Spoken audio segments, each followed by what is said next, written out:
Blue Monday by Nicci French. Read by Beth Chalmers. To Edgar, Anna, Hadley and Molly. Nicci French is the pseudonym for the writing partnership of journalists Nikki Gerard and Sean French. The couple are married and live in Suffolk.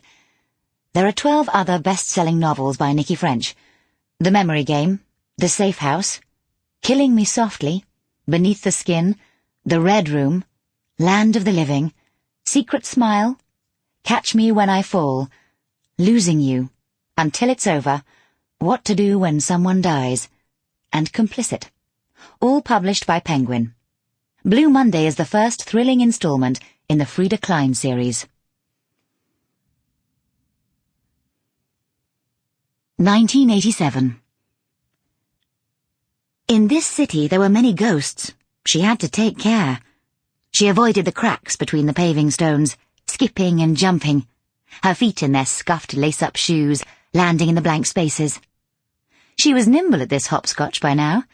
She had done it every day on the way to school and back, ever since she could remember, first holding onto her mother's hand, dragging and jerking her as she leapt from one safe place to the next, and then on her own.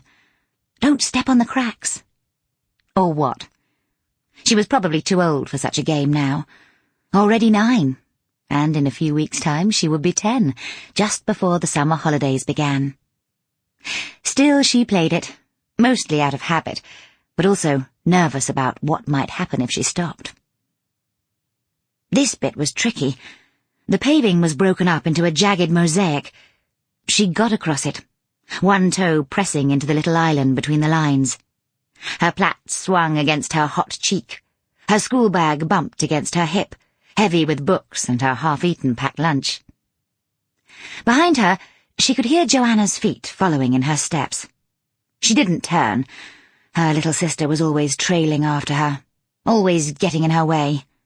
Now she heard her whimpering. "Rosie! Rosie, wait for me!" "Hurry up, then!" she called over her shoulder. There were several people between them now, but she caught a glimpse of Joanna's face, hot and red under her dark fringe. She looked anxious. The tip of her tongue was on her lip in concentration. Her foot landed on a crack and she wobbled, hitting another. She always did that. She was a clumsy child who spilled food and stubbed her toes and stepped in dog poo. "Hurry!" Rosie repeated crossly, weaving her way past people. It was 4 o'clock in the afternoon, and the sky was a flat blue. The light flared on the pavement, hurting her eyes. She rounded the corner towards the shop, and was suddenly in the shade, where she slowed to a walk, for the danger was over. The paving stones were replaced by tarmac. She passed the man with the pock-marked face, who sat in the doorway with a tin beside him. There weren't any laces in his boots. She tried not to look at him. She didn't like the way he smiled without really smiling. Like her father sometimes, when he was saying goodbye on a Sunday. Today was Monday. Monday was when she missed him most. Waking up to the week and knowing he wasn't there again. Where was Joanna? She waited, watching the other people flow past her. Flurry of youths, a woman with a scarf round her head and a large bag, a man with a stick. And then her sister emerged from the dazzle of light into the shadows.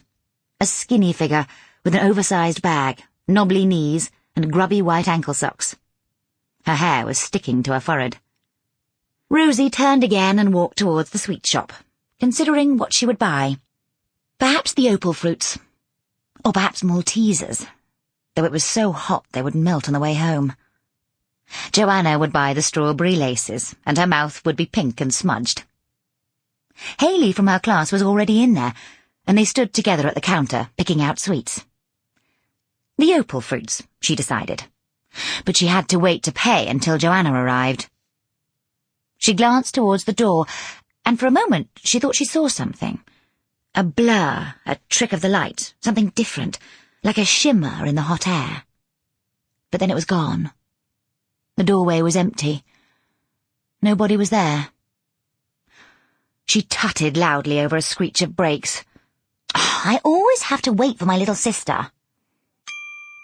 Sample complete. Ready to continue?